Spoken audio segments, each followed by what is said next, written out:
अपनी पढ़ाई कर रहे होंगे और आज गांधी जी का जन्मदिन है, शास्त्री जी का जन्मदिन है, तो बहुत बड़ी विभूति जिन्होंने बहुत बड़ा योगदान दिया अपने अपने पार्ट पर जैसे बन पड़ा। महात्मा गांधी तो खैर एक जननेता थे ही, नो डाउट, उनसे बड़ा लीडर इस देश में आज तक जन्मा नहीं है, उनसे बड़े क्रांतिकारी हो सकते हैं, लेकिन अगर लीडर की बात करूं जिसको जननेता का दर्जा दिया जाए तो वो सच में नेहरू ये अपना गांधी जी थे। शास्त्री जी ने भी बहुत योगदान दिया, नेहरू जी ने भी बहुत, सबने योगदान दिया। देखो किसी को भी बुरा भला नहीं कहना चाहिए क्योंकि हर एक आदमी ने बहुत बड़ा रोल प्ले किया और कुछ कमियां तो इंसान है तो उनमें होगी ही होगी, वो तो किसी को भी उठा के देखे हम कौन सा परफेक्ट है, लेकिन फिर भी एक दिन जिस दिन आए तो उस दिन उनका शुक्रिया मनाना चाहिए कि ऐसे लोगों ने इस धरती पे जन्म लिया जिन लोगों ने बहुत बड़ा एक रोल प्ले किया देश की आजादी की लड़ाई में, जनता को अपने साथ लेकर चले। और हम तो वैसे भी गांधी जी को ही पढ़ रहे हैं। कल हमने पढ़ाई कर ली थी जो 1923 स्वराज पार्टी, जितना मुझे याद है मैंने पढ़ा दिया था, और फिर स्वराज पार्टी धीरे धीरे जो है जीतने भी लग गई थी। 25 में स्वराज पार्टी जो है 23 से 25 तक स्वराज पार्टी ने बहुत बढ़िया रिजल्ट दिया और इसके बाद फिर 30 आते आते स्वराज पार्टी जो है वो अपना एक जो इंपॉर्टेंस थी वो गवा चुकी थी और 30 में इसको लगभग खत्म भी कर दिया गया। यानी 23 में बनी पार्टी 25 आते आते 2 सालों में ऊपर भी गई और धीरे धीरे डाउनफॉल और फिर खात्मा, द एंड 1930 तक। चलिए, महात्मा गांधी हम लोग पढ़ रहे थे और महात्मा गांधी के ऊपर हम लोग जब तक जान चुके हैं, जो लगभग 3-4 दिन से हम पढ़ रहे हैं इस हफ्ते से, वो है 1915 में गांधी जी की वापसी, 1917 का चंपारण, 1918 के 2 कौन कौन से, अहमदाबाद और खेड़ा, खेड़ा क्रॉप फेलियर, अहमदाबाद मिल मजदूर, चंपारण नील के किसान के जो थे। इसके बाद 1919 में ये जो खिलाफत था खलीफा को हटाने के चक्कर में, और इसी के पैरेलल गांधी जी ने 1920 में असहयोग भी जोड़ दिया, जिसमें गांधी जी ने कहा कि प्रशासन तब काम करता है जब आप उसको सहयोग देते हैं। अगर एक बहुत बड़े स्तर पे, आज भी ऐसा ही है, ये जो प्रशासन चल रहा है ना, इसका कारण है कि बहुत बड़े लेवल पे इंडियंस अभी जागे नहीं है। अगर सच में इंडियंस बड़े स्तर पे जाग जाएंगे ना तो फिर प्रशासन अपने घुटने टेकेगा, लेकिन अभी क्या है, 5000, 2000, 1000 लोग, इनसे कोई फर्क नहीं पड़ता।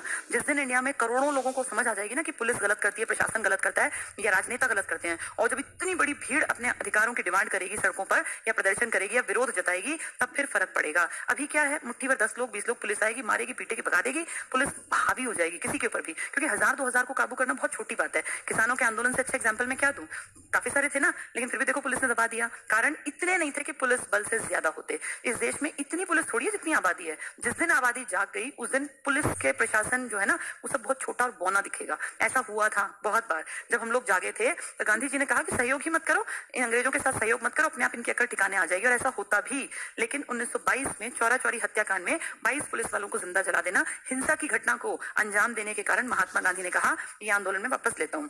फरवरी में वापस लिया और मार्च में गांधी जी जेल में थे। पूरे देश में एक फिर से बंटवारा दिखा कि अब क्या होगा। कल मैंने आपको समझाया था कि कांग्रेस में एक फूट तो 1907 में दिखी थी, जिसमें कि कांग्रेस बट गई थी नरम और गरम दल में, लेकिन अब कांग्रेस की फूट अलग अलग नहीं है, विचारों में फूट पड़ गई। कुछ लोग जो थे वो परिवर्तन विरोधी बन गए कि नहीं, कोई परिवर्तन नहीं होगा। जैसी कांग्रेस पहले थी, मद्यपान का विरोध करने वाली, चरखा चलाने वाली, कपड़े काटने वाली, या इस तरह के काम करने, रचनात्मक काम करने वाली, शांतिपूर्ण मैसेज देने वाली, जैसे पहले थी ऐसे ही रहेगा। कुछ लोगों ने कहा नहीं भाई ऐसे नहीं होगा और हम परिवर्तन करेंगे, इसमें हम परिवर्तनवादी बनेंगे। तो कैसे करोगे, तो कहा हम इनके साथ इलेक्शन में खड़े होंगे, हम इनके साथ पावरफुल पोस्ट पे बैठेंगे, हम इनके काम में इनके अंदर काम के अंदर घुस के इनके काम को रोकेंगे। अब हम बाहर हैं सरकार से तो हम कुछ भी करें क्या फर्क पड़ता है, लेकिन अगर सरकारी कर्मचारी हड़ताल कर दे सारे, तो फिर सरकार प्रशासन हिल जाएगा ना। अगर सारे, मान लीजिए सारे बड़े बड़े लोग बड़े बड़े अधिकारी बन गए, अगर इस देश में 1 महीने के लिए जितने डीसी हैं ये सब सड़कों पे आ जाएं तो प्रशासन कैसे चलेगा, या सारे एसपी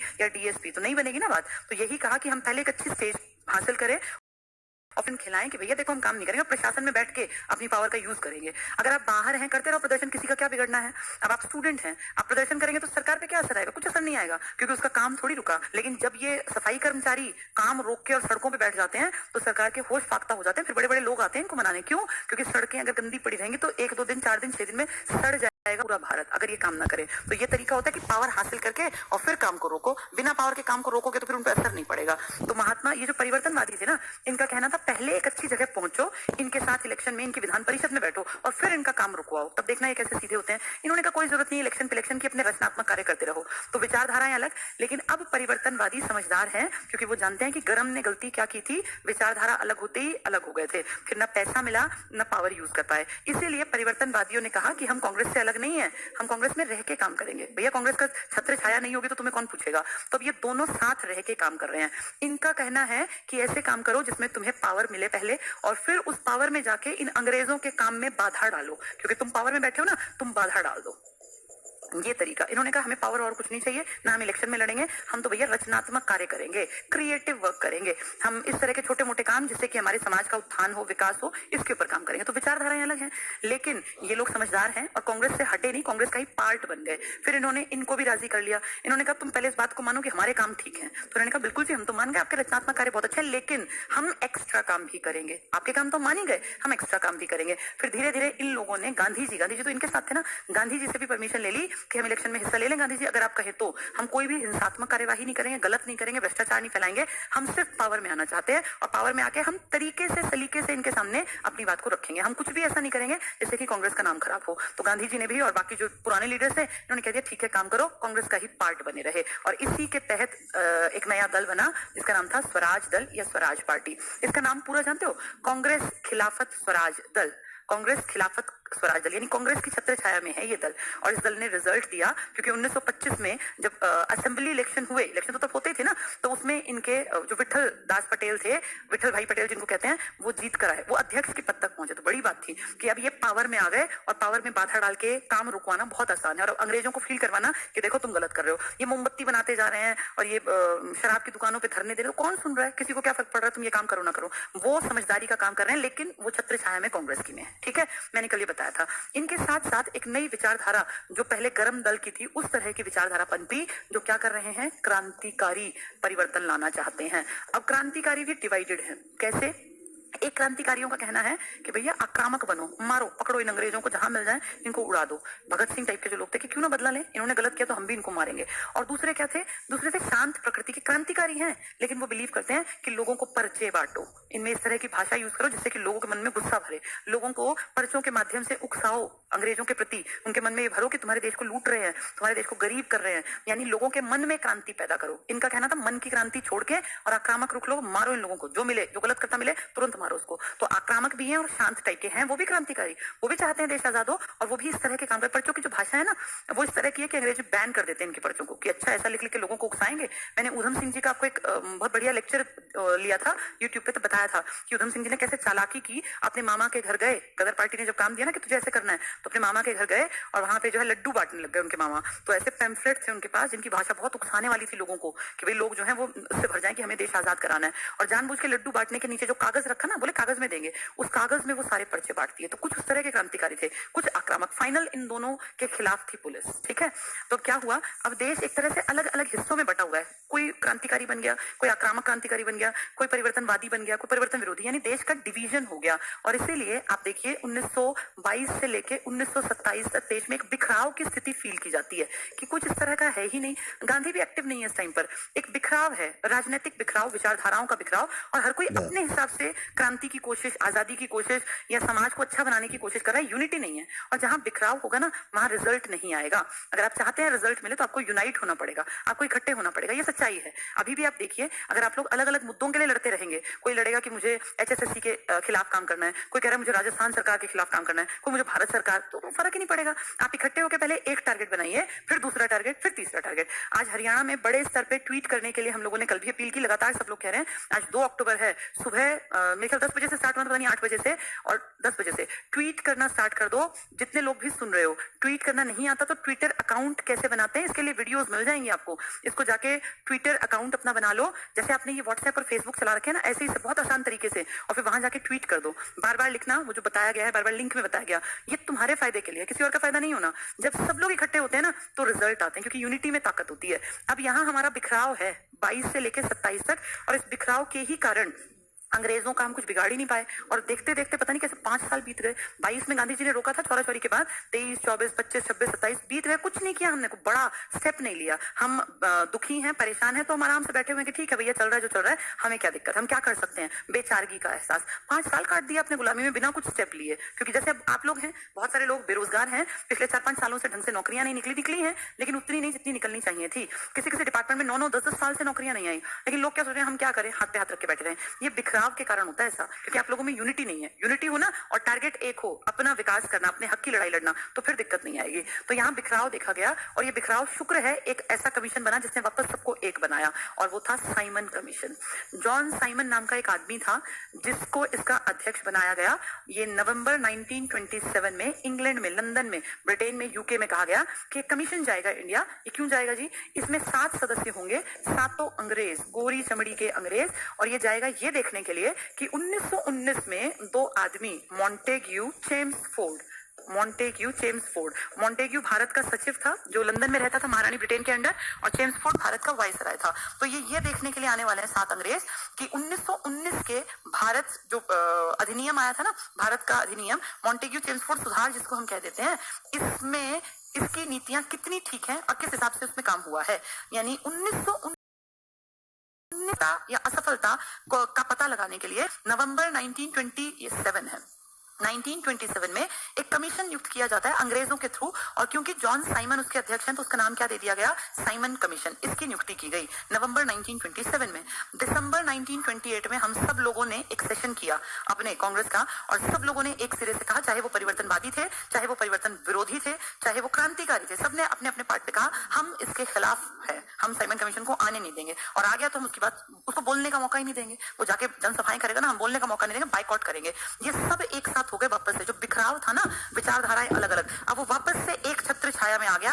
साइमन कमीशन का बहिष्कार करो, गो बैक साइमन ने सबको इकट्ठा कर दिया, चाहे वो कांग्रेसी थे, कांग्रेस के स्वराज वाले थे, या वो क्रांतिकारी भगत सिंह थे, या लाला लाजपत राय, सब अब एक सुर में गा रहे हैं हमें साइमन कमीशन को इंडिया में नहीं आने देना। भाई इंडियन तो कोई है ही नहीं। आपको याद है हंटर कमीशन आया था, उसमें 8 आदमी थे, 5 अंग्रेज और 3 अपने वो शीतल जो क्या नाम था उनका, चमनलाल सीतलवाड़, और एक साहबजादा थे, और एक अपने ये जगत नारायण सेठ थे, याद होगा ना?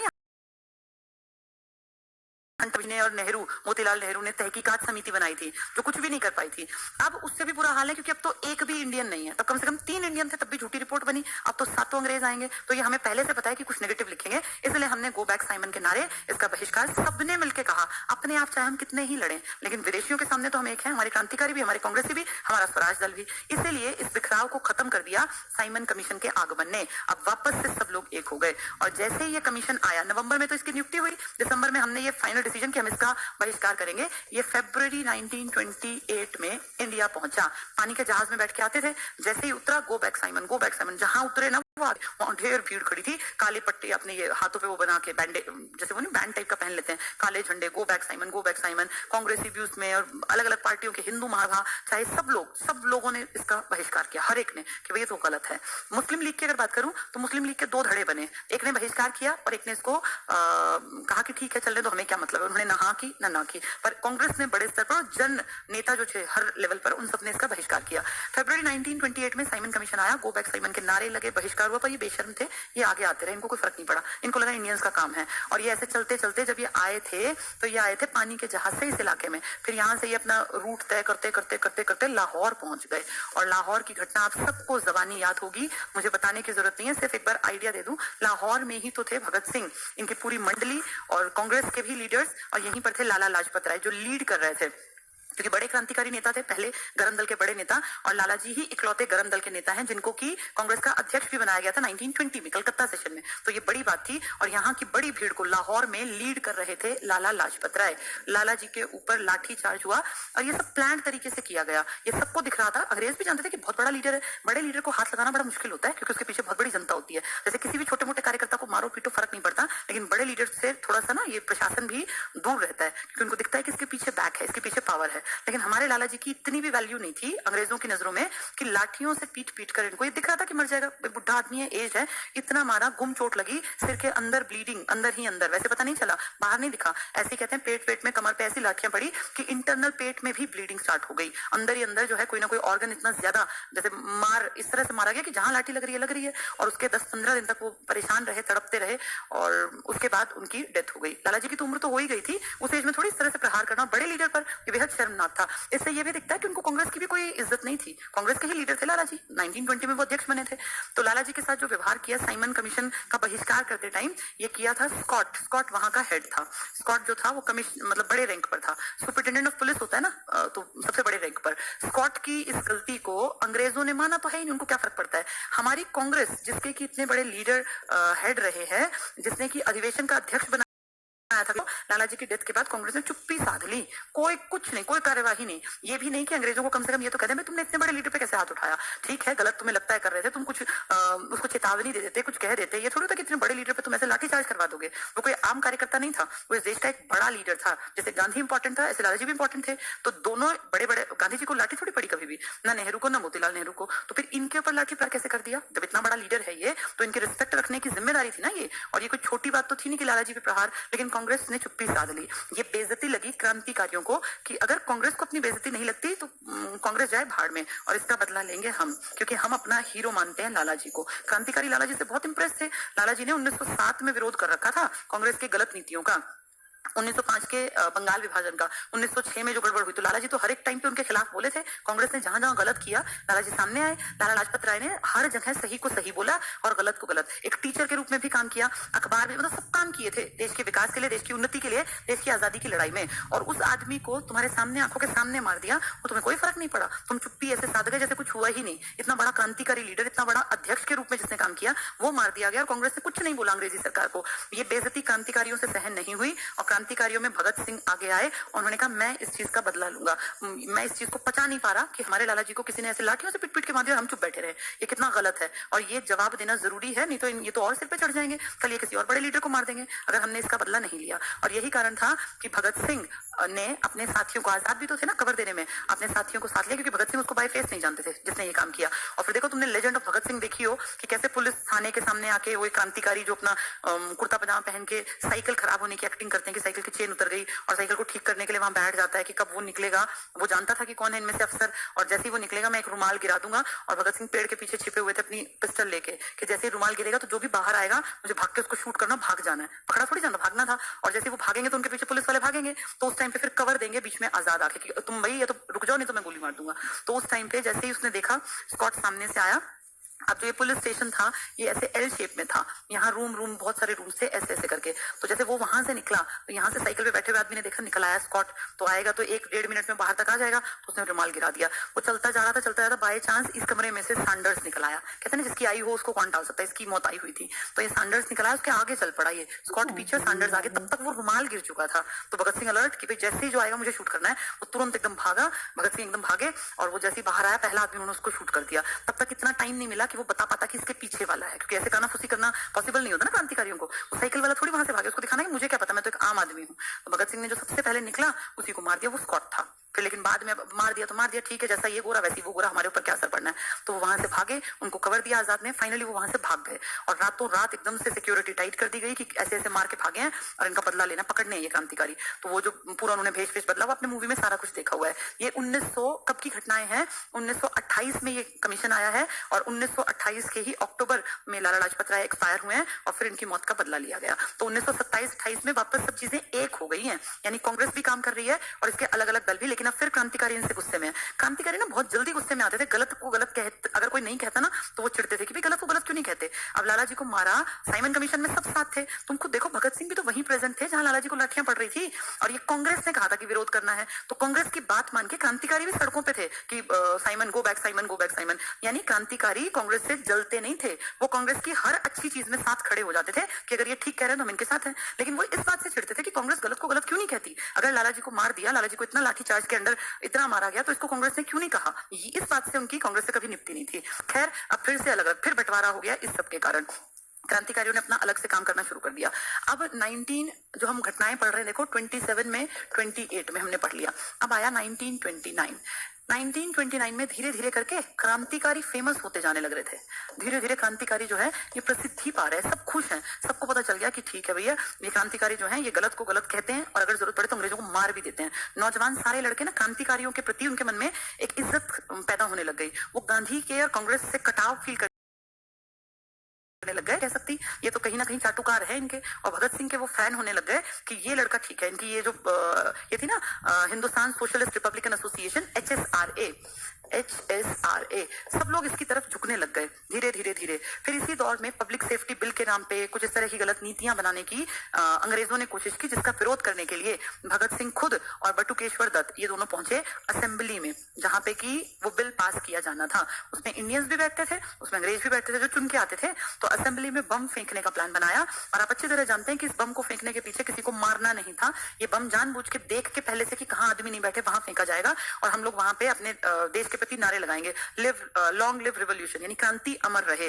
जहां जहां किसी का भी दमन हो, किसी को भी परेशान किया जाए, वहां क्रांति जागे। तो ये कहते हैं कि क्रांति अमर रहे, इसका मतलब है ये, जिसको आप कहते हैं ना ये क्या है, लॉन्ग लिव, मतलब हमेशा जीवन चलता रहे, जिंदा रहे, रिवोल्यूशन, क्रांति। तो क्रांति सदा चलती रहे, इसी को माना जाता है। और बम फेंकने के बाद लगातार यहाँ से भागने का मौका, सब भागे जब बम गिरा, ये नहीं भागे, ये अपने पर्चे उड़ाते रहे, कहते कहते इनकलाब जिंदाबाद और क्रांति अमर रहे, इनकलाब जिंदाबाद। फिर वो पुलिस वाले आए, इनको पकड़ के ले गए। ये टारगेट ही था भगत सिंह का कि हमें पकड़े जाना है, हमें बंधन में जाना है, ताकि हम लोग जो है अपनी बात, क्योंकि हम कितने अंग्रेजों को मारते रहे, चाहे हम स्कॉट को मारे, सैंडर्स को, क्या फर्क पड़ना है, एक आधे को मार पाएंगे, सबको नहीं मार पाएंगे ना। और उससे क्या होगा, कुछ दिन डर रहेगा, फिर ये बदतमीजी करेंगे। तो ज्यादा बेहतर है हम इंडियंस को अपनी बात समझाएं, क्योंकि ऐसे मारने से हम सारे इंडियंस तक नहीं पहुंच पाते।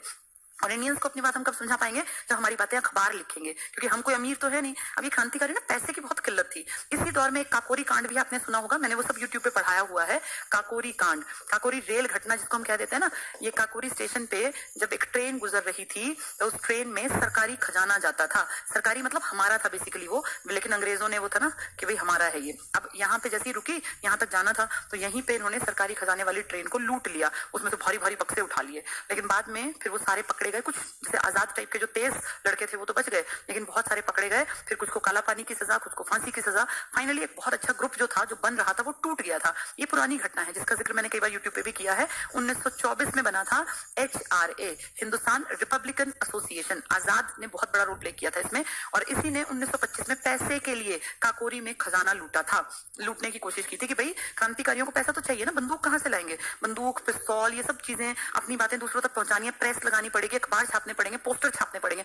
इस चीज को समझो, तुम पढ़े लिखे हो, हर काम में पैसा लगता है। अगर आप जनता तक अपना अच्छा मैसेज भी पहुंचाना चाहते हैं ना, तो भी आपको उस टाइम में, जैसे आज मैं कहूँ, अब मैं तुम्हें पढ़ा रही हूँ तो यहाँ पे कैमरा लगा हुआ है ना, यहाँ पे ये कमेंट्स मैं तो नहीं देखती, पर इसके लिए LCD लगा रखी है, ये बोर्ड है। जैसे हर चीज के लिए पैसा खर्च करना पड़ता है, हर चीज के लिए, आज भी, तब भी करना पड़ता था। अब वो जनता तक अपनी बात कैसे पहुंचाएं, तो वो पत्रिका निकालेंगे, मैगजीन छपेगी ना, उस छपने के लिए टाइपिस्ट चाहिएगा, टाइपराइटर चाहिएगा, वो मशीन चाहिएगी जिसमें वो छपेगी, फिर कागज लाने पड़ेंगे, फिर स्याही लानी पड़ेगी, फिर उनको बांटने पे लड़के लगाने पड़ेंगे। सबको तो पैसा चाहिए ना, सबके घर में सबके पेट है, सबको भूख लगती है, सबको परिवार चलाना है, तो हर चीज के लिए पैसा चाहिए, हर चीज के लिए। आप कितनी ही देशभक्ति दिखा रहे हैं, लेकिन पैसा खर्च करना पड़ेगा आपको, क्योंकि बिना पैसे के आपका काम कौन कर देगा। इसीलिए इन लोगों ने ये खजाना लूटने की कोशिश की थी काकोरी में, ताकि हमें ये इतने सोने के भरे हुए बक्से मिल जाएंगे, तो हम मशीन लगा लेंगे, मैगजीन छाप देंगे, हम अखबार निकाल देंगे। पैसा और कहां से आएगा, क्रांतिकारियों के पास कोई पुरानी पुश्तैनी जायदाद थोड़ी, तो बेची और काम कर लिया। कांग्रेस के पास तो बहुत पैसा था।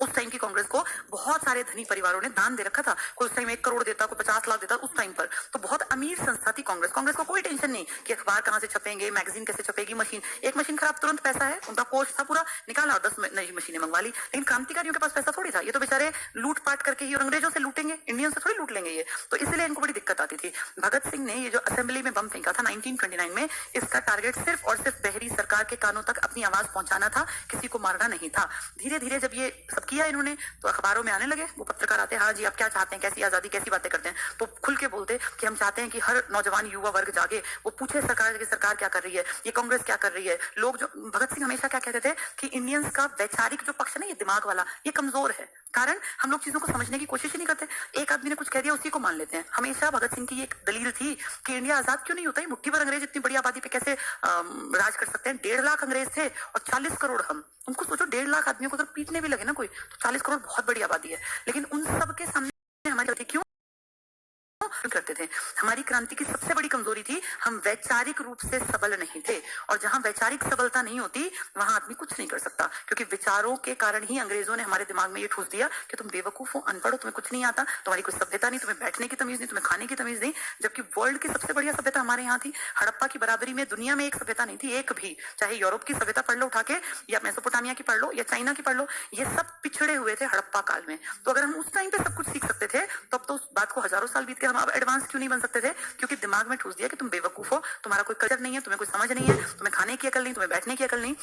जबकि हमारे हड़प्पा वालों का बेस्ट व्यापार था, बेस्ट रहन सहन था, बेस्ट खान पान था। तो उसमें अब ऐसा क्या हो गया? क्योंकि वो वैचारिक रूप से चालाक थे, उन्होंने देखा इंडियंस में फूट डालो राज करो, तो देखो विचारों के दम पे तो वो यहाँ राज कर गए। और हमारी वैचारिक कमजोरी आज तक भी है, हम आज भी वैचारिक रूप से उतने सबल नहीं है जितने की होने चाहिए। इसलिए कहा जाता है पढ़ो, खूब पढ़ो, क्योंकि पढ़ने से आपके दिमाग में विचार पनपेंगे, आपकी अपनी एक विचार शैली डेवलप होगी और आपकी बुद्धि का विकास होगा, जो कि तब भी नहीं था जब ये अंग्रेज थे। तो इसलिए तो ये लड़के मरते थे, इसलिए तो कहते थे कि कम से कम जाग जाओ, दिमाग यूज करो कि तुम्हें कैसे एक्सप्लॉइट कर रहे हैं। भगत सिंह को मर के क्या मिला? भगत सिंह को कुछ भी नहीं मिला। उसने ना तो जीवन देखा, 23 साल तक कोई इंसान कितना जीवन जी लेगा, ना उसने देखो अपना कोई परिवार देखा। उसके बूढ़े माँ बाप दुखी तो रहे होंगे ना उसके मरने के बाद, कितने परेशान, जैसे अपने पेरेंट्स को भी तो दुखी देके गया। अगर आप उसको देखो एज अ ह्यूमन बीइंग, आप बहुत उसकी रिस्पेक्ट आज करते हो, लेकिन उसके पार्ट पे उसके माँ बाप का जीवन देखना जरा, वो तो सदा दुखी ही रहे। ना उसने शादी की, ना उसका कोई परिवार था, उसके माँ बाप दुखी थे क्योंकि लड़का फांसी पे जवानी में। भाई एक इंसान क्या सोचता है बच्चे को लेके? बाप चाहता है बेटा जो है मेरे अर्थी को कांधा दे, और उसको देखो उसकी डेड बॉडी भी नहीं मिली। तो उसके पॉइंट ऑफ व्यू अगर देखो पेरेंट्स का, तो सोचते हो ना कि क्या इसने जीवन जिया, कुछ भी तो नहीं देखा। लेकिन उसके दिमाग में क्या था लड़के के कि मुझे अपनी मौत से इनको जगाना है, और ये कब जागेंगे? जब तक कि मैं फांसी पे ना झूल जाऊं। तब भी इंडियंस जागे नहीं थे, उनकी जान की कीमत अब दिखती है, तब नहीं दिखती थी इंडियंस को। चलिए 1929 में धीरे धीरे अखबारों में जगह मिलने लग गई, अखबार लिखने लग गए क्रांतिकारियों के पॉइंट ऑफ व्यू को। और जब इनका पॉइंट ऑफ व्यू पढ़ा ना लोगों ने, तो पढ़े लिखे लोगों को लगा कि यार ये तो सही कह रहे हैं, सच बात कहते हैं ये, और ये समझदार हैं। तो धीरे धीरे लोगों का झुकाव कांग्रेस से हटने लग गया। अब लोगों को लगा कि कांग्रेस तो दिखावटी टाइप की पार्टी रह गई है, जो टाइम पे सही डिसीजन नहीं लेती और बस बैठी रहती है, जो किसी भी सच्ची बात के लिए खड़ी नहीं होती। जबकि क्रांतिकारी नए नए उभरे नौजवान युवा ये गलत को गलत बोलते हैं, और जरूरत पड़े तो भगत सिंह जैसे वो लड़के हैं जो सैंडर्स को भी मार सकते हैं अगर उसने गलत किया तो वो किसी का भी मर्डर कर देंगे, गलत को नहीं सहन करेंगे, गलत को गलत बोलेंगे। तो धीरे धीरे जनता का झुकाव इसकी तरफ से किस तरफ जाने लग गया? क्रांतिकारी। तो फिर कांग्रेस बौखलाएगी ना, कांग्रेस को लगा यार हमारी तो हाथ से चली जाएगी पावर, क्योंकि कांग्रेस की सबसे बड़ी ताकत क्या थी? जनता। और अब ये जनता किस तरफ मुड़ने लग गई? क्रांतिकारियों की तरफ। तभी तो गांधी जी ने देखो बहुत बार टिप्पणियां की कि हिंसा का रास्ता बिल्कुल ठीक नहीं है, और ये बम की राजनीति करते हैं लड़के, गलत दिशा है, ये जनता को भी भड़का रहे हैं, जनता को गलत रास्ते पे लेके जा रहे हैं। क्योंकि जनता फील करने लग गई कि शायद भगत सिंह की बातें ठीक है, शायद भगत सिंह और उसका ग्रुप ठीक कहता है कि बिना लड़े मरे देश में आजादी आएगी नहीं, और आजादी छीननी पड़ेगी।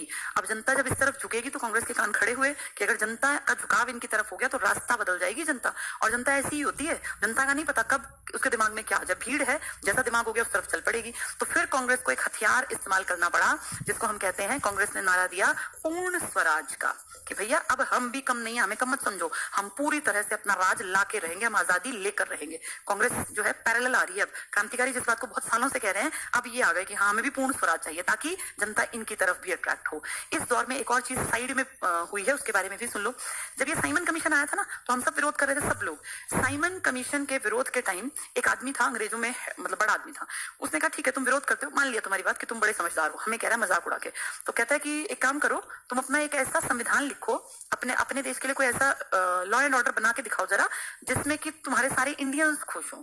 उसे पता है ना, फूट डालो राज करो ने हमारे मन में खाइयां बना रखी हैं। तो वो क्या कहता है, वो अंग्रेज, कि ठीक है तुम्हारी बात ऊपर रही, हमारा साइमन कमीशन बेकार है और कुछ नहीं कर पाया, तो तुम आ जाओ ना टक्कर में, बराबरी पे आओ, और तुम हमें एक ऐसी रिपोर्ट तैयार करके दो कि जिसमें तुम ये कह सको, ठोक के इस बात को कह सको कि हमारा सारा भारत इस चीज को चाहता है। ले आओ ऐसी रिपोर्ट। अब वो जानता था कि हम कभी भी एक हो ही नहीं सकते, इंडिया में ऐसा कभी नहीं होगा कि सब लोग गलत को गलत बोले, ऐसा होगा नहीं, और सब लोग सही को सही बोले। आधे लोग तो बस सही को गलत बोलने के लिए बैठे हुए ना यहाँ, उनको ये कि इन्होंने ऐसा कहा तो ऐसा कैसे कह दिया, चाहे वो सही कह रहे हो लेकिन उनकी बात नहीं माननी। ये हालत है हमारे देश की। तभी कहा था उसने, भगत सिंह ने, कि वैचारिक पक्ष बहुत कमजोर है इंडियंस का। हम चीज को ये नहीं देखते कि ये परसेंट विरोध करना ही करना है, यही तो दिक्कत है हमारे साथ। अब यहाँ पे जब रिपोर्ट बनाने का चैलेंज दिया, तो नेहरू ने ये चैलेंज लिया, मोतीलाल नेहरू ने। और मोतीलाल नेहरू और गांधी और सब लोगों ने मिलकर, अंबेडकर भी थे उसमें, जिन्ना भी थे, एक सर्वदलीय सम्मेलन किया। 2 बार हुआ ये सम्मेलन, सर्वदलीय मतलब सब दल बुलाए। सब दल से यहाँ क्या मतलब है? इसका मतलब है कांग्रेस प्लस हिंदू महासभा प्लस जो ये थे अनुसूचित जाति वाले लोग थे, इनकी अपनी एक अलग था ग्रुप था, और ऐसे ही जैसे मुस्लिम लीग है, तो सब लोग इकट्ठे आए, सब एक जैसे प्लेटफॉर्म था, सब बैठे हुए थे। तो उसमें मदन मोहन मालवीय जी भी हैं, अंबेडकर जी भी हैं, मोतीलाल नेहरू भी हैं, गांधी भी हैं, सब लोग हैं, सब बड़े बड़े, जिन्ना भी हैं। तो यहाँ पे बातचीत उठी। तो बातचीत में तुम खुद सोचो कि तुम आज भी अगर मैं बात करूं तो किसी एक बात पर पूरा इंडिया कभी एक हो नहीं सकता, कभी भी। अब निजीकरण का जब विरोध किया जा रहा है ना, तब भी कितने तो लोग हैं जो कह रहे हैं नहीं बहुत अच्छा है बहुत अच्छा है। उन मूर्खों को ये नहीं पता कि आज से 50 साल बाद देश कैसा हो जाएगा अगर निजीकरण हो गया। वो सिर्फ क्या कह रहे हैं कि सरकारी इसमें तंत्र में भ्रष्टाचार है इसलिए निजीकरण अच्छा। अरे निजीकरण 1600 के बाद देखो कंपनियों ने क्या किया, लेकिन उनको कौन समझाए? आप कितना ही समझा लो उनकी मोटी बुद्धि में ये बात नहीं आनी, क्योंकि वैचारिक पक्ष है ही नहीं यहाँ के लोगों का। यहाँ बस विरोध करना है, यहाँ बस हाँ भरनी है बिना सोचे समझे कि हाँ ठीक है। अब नोटबंदी हुई तो कितने लोगों ने तो कहा बहुत अच्छा बहुत अच्छा बहुत अच्छा। उनको बोलना था बस, ये इसका रिजल्ट नहीं देखना था। यानी इंडिया में सच में लोग सोचते समझते नहीं है। बस वो ये है कि इस आदमी ने इस आदमी के हम वक्त हैं, चाहे इस आदमी के हम चमचे हैं, जो ये कहेगा वही ठीक है, चाहे ये कुछ भी कहे। तो इसलिए तो हमारी वैचारिकता कमजोर है, इसी का फायदा दुनिया उठाती है।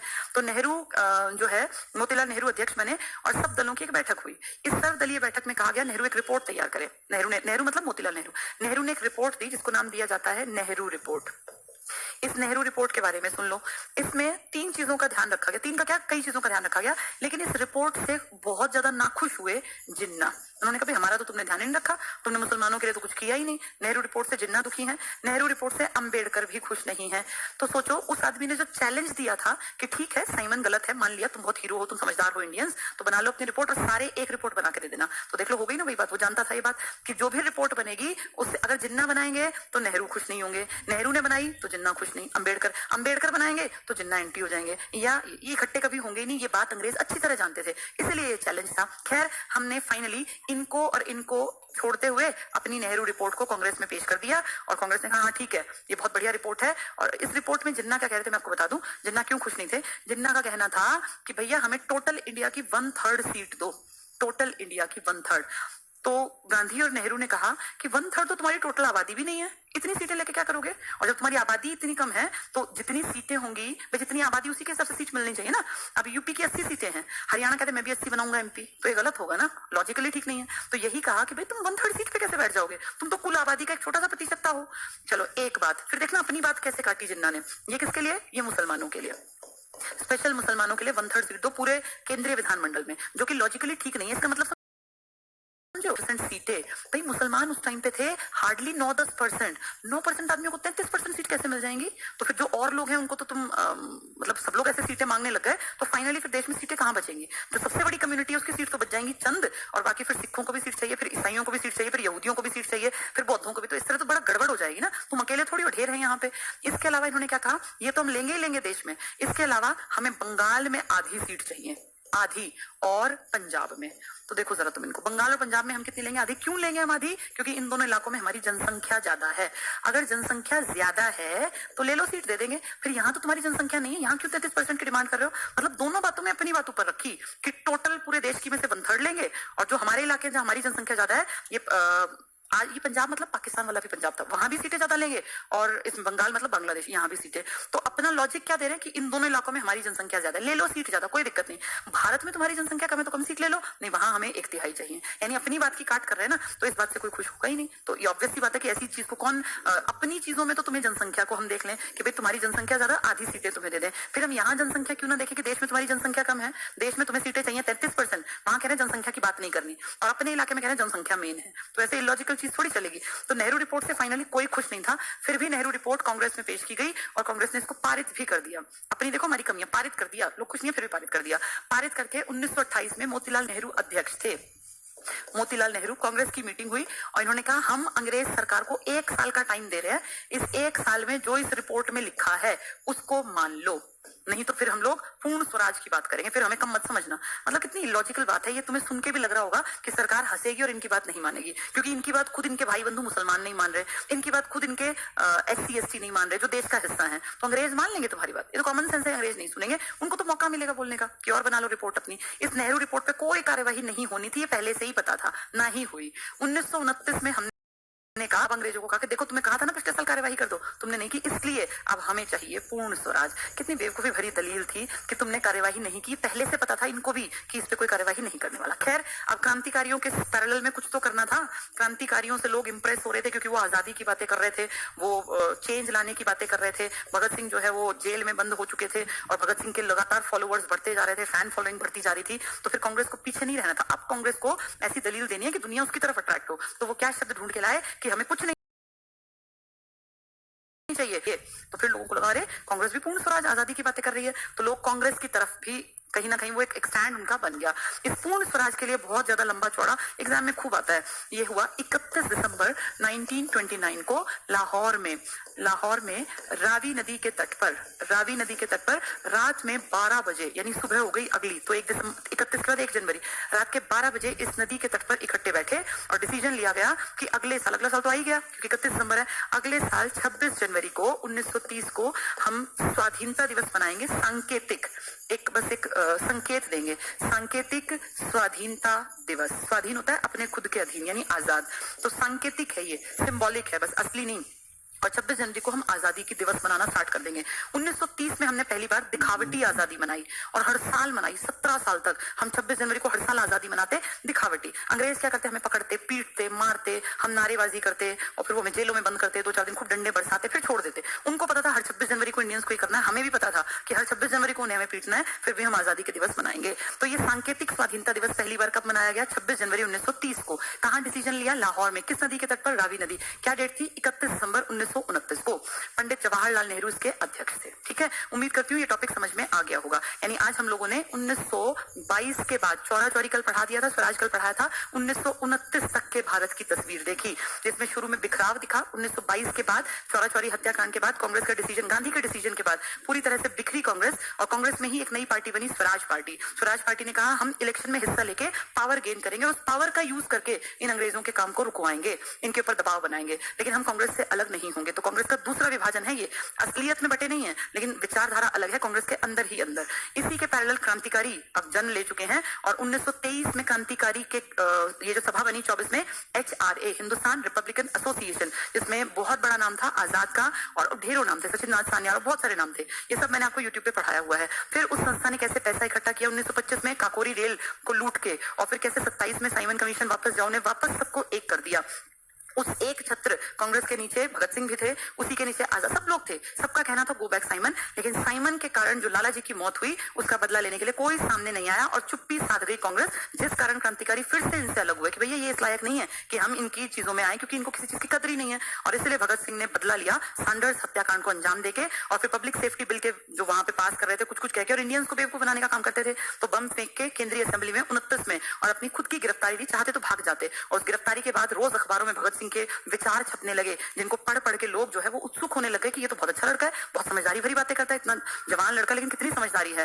धीरे धीरे उनकी तरफ झुकाव देख के कांग्रेस अलर्ट हो गई, और कांग्रेस जो साइमन कमीशन के विरोध में थी, उनको ललकारा एक अंग्रेज ने कि इतने ही समझदार हो तो अपना खुद का बना के दिखाओ संविधान या कुछ इस तरह का लॉ एंड ऑर्डर जिसको तुम कम से कम मान लो सारे। कोशिश की गई, दिखावटी कोशिश, सर्वदलीय सम्मेलन हुआ उस दिल्ली में भी और मुंबई में भी, लेकिन कोई रिजल्ट नहीं आया। नेहरू की उस रिपोर्ट पर ना तो अंबेडकर राजी हुए और न ही जिन्ना की अपनी डिमांड इतनी बड़ी थी जो कि कभी पूरी नहीं हो सकती थी। अब वो कह रहे हैं कि टोटल इंडिया की 1/3 सीट लेंगे हम, और हमारे जो बाहुल्य इलाके उनमें आधी सीटें लेंगे। भाई आधी क्यों लोगे? जनसंख्या तो देश जान जाएगी, हमें नहीं पता। तो इलॉजिकल बात थी ये, इसलिए उन्होंने अपनी लॉजिक को चलाए रखा। तो उन दोनों को छोड़ के नेहरू रिपोर्ट हमने खुद ही पेश कर दी, खुद ही पास भी कर दी, जिसमें ना तो हमने SC ST वाली बात सोची और ना ही मुस्लिम लीग वाली बात। और फिर अंग्रेजों को क्या बोले हम कि 1 साल में अगर तुमने काम नहीं किया ना, कांग्रेस बोली, तो हम फिर बड़ा डिसीजन लेंगे। बड़ा डिसीजन सिर्फ ये इसलिए था ताकि क्रांति की तरफ लोग ना मुड़े और जनता हमसे इंप्रेस रहे। तो क्या शब्द ले आए? पूर्ण स्वराज। अब जनता को लगा कांग्रेस सही रास्ते पर है और कांग्रेस पूरी आजादी की बात कर रही है। तो पूर्ण स्वराज अंग्रेजों के सामने एक ये दिखाने के लिए, देखो हम भी कम नहीं है क्रांतिकारियों से, और हम भी पूर्ण स्वराज लेकर ही दम लेंगे। तो एक तरफ क्रांतिकारी लड़ने मरने की तरफ चल रहे हैं और एक तरफ ये पूर्ण स्वराज की बातें कर रहे हैं। अब आम आदमी किसका साथ देगा? तो ज्यादातर लोग जो है क्रांतिकारी की तरफ मुड़ रहे थे, लेकिन पूर्ण स्वराज शब्द से वापस कांग्रेस की तरफ लोगों का रुझान बढ़ता चला गया। और इसी का अगला कदम होगा जब गांधी पैदल यात्रा करेंगे, और पैदल यात्रा करके जनता को अपने साथ जोड़ लेंगे, और फिर नमक कानून तोड़ के सारी जनता में वाहवाही लूटी जाएगी कांग्रेस के द्वारा। तो कांग्रेस भी अब ये दिखा रही है कि हमें कम मत समझो, क्रांतिकारी अगर कुछ है तो हम सब कुछ हैं। तो ये एक तरह की वैचारिक लड़ाई स्टार्ट हो गई है कांग्रेस और उसके पैरेलल क्रांतिकारियों में। ठीक है, चलिए उम्मीद करती हूँ ये टॉपिक तुम्हें समझ में आ गया होगा। इसको एक बार जल्दी से 5 मिनट का टॉपिक है, फाइल से और पढ़ लेते हैं ताकि आपको ये दिक्कत ना आए इसको किताबी भाषा से देखने में। लाहौर अधिवेशन, लाहौर से पहले वाली फाइल है, साइमन कमीशन, ठीक है। यहाँ से कल हमने जो पढ़ा था ना, साइमन से पहले हमने पढ़ लिया था, जल्दी से पढ़ते हैं। साइमन कमीशन 27-28 क्यों लिखा समझे? नवंबर 27 में घोषणा हुई, फिर 28 के फरवरी में ये आया और फिर ये पूरे देश में करते करते यात्रा कई महीने तक टिका। जॉन साइमन इसके अध्यक्ष हैं, 7 मेंबर हैं, 7 अंग्रेज है, कोई इंडियन नहीं है। 8 नवंबर याद रखना, 27 को साइमन कमीशन का गठन किया गया। इस कमीशन के सभी 7 सदस्य ब्रिटिश थे, यानी अंग्रेज थे। इस आयोग का काम क्या था? 1919 के अधिनियम की व्यवहारिक सफलता का पता लगाना। तो इसमें कोई भी इंडियन नहीं है तो ये रिपोर्ट नेगेटिव लिखेगा, हम पहले से जानते थे, इसलिए हमने इसका विरोध किया। किसी भारतीय को शामिल न करने के कारण भारत में इस कमीशन का तीव्र विरोध हुआ। किसका? साइमन का। 7 सदस्यीय कमीशन था। फरवरी 28 को साइमन कमीशन बंबई पहुंचा, पानी के जहाज में आते थे। पहुंचने पर हड़ताल आयोजित की गई, वहां गो बैक साइमन, साइमन वापस जाओ, उतरते ही उनके नारे लगाने हमने शुरू कर दिए।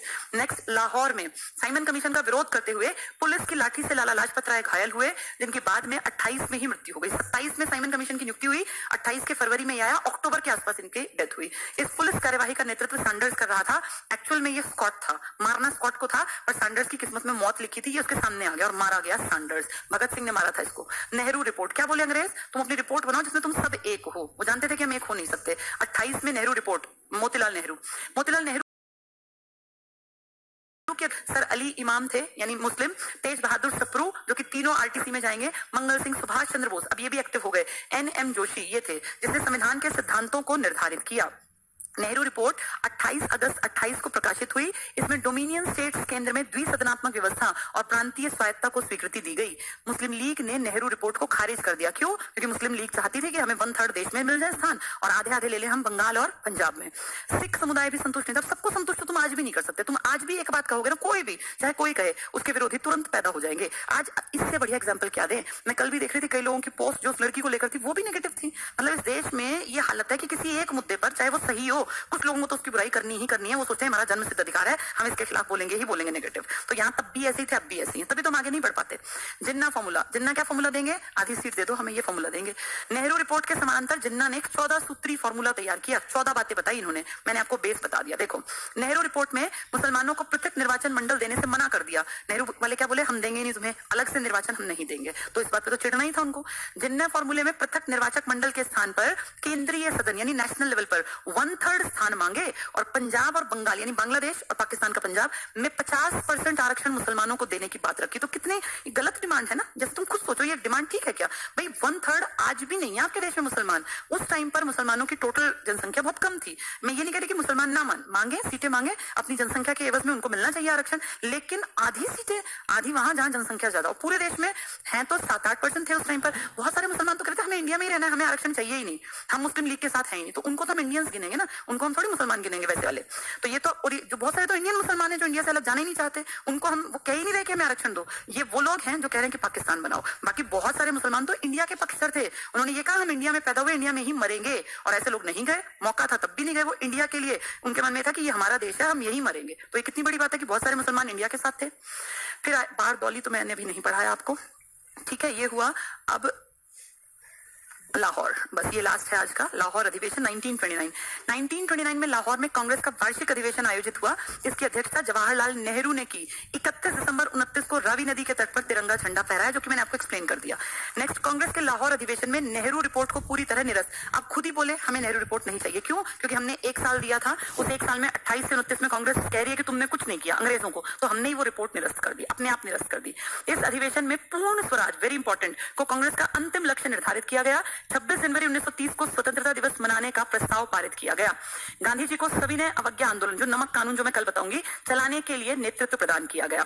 और इसके बाद गांधी जी का 11 सूत्रीय मांगे, ये कल पढ़ेंगे। तो आज हमने पढ़ा 1927 का साइमन कमीशन की नियुक्ति, फिर 28 का साइमन कमीशन का आगमन, 28 में ही एंड आते आते लाला जी की मृत्यु और उसका बदला जिस भगत सिंह और उसके साथियों ने लिया। और फिर 29 में कैसे कांग्रेस को लगा कि सारे इंडियंस धीरे धीरे भगत सिंह की तरफ मुड़ रहे हैं, तो उन्होंने नया शब्द यूज कर लिया, पूर्ण स्वराज, ताकि लोग वापस हमारी तरफ अट्रैक्ट हो कि हम आजादी की तरफ लेके जाएंगे उनको। तो आज हमने इतना जाना। अब इसमें बारदौली रह गया, जो पटेल का एक बहुत इंपॉर्टेंट टॉपिक है, वो मैं कल कराऊंगी। सरदार पटेल को सरदार नाम बारदौली में ही तो मिला था, तो जो ये टॉपिक रह गया, बारदौली रह गया, इसको मैं कल पढ़ा दूंगी। और कल हम देखेंगे गांधी जी की अगली यात्रा कैसे पूरी होगी, कैसे आजादी की तरफ धीरे धीरे करके इंडिया का रुख बनेगा। चलिए आज के लिए इतना ही पढ़ते हैं। एक बार फिर से सभी लोगों को गांधी जी के जन्मदिन की बहुत बहुत शुभकामनाएं। और कुछ भी कहें, लेकिन ये मानना पड़ेगा कि गांधी जी सच में एक बहुत बड़े जननेता थे। Thank you.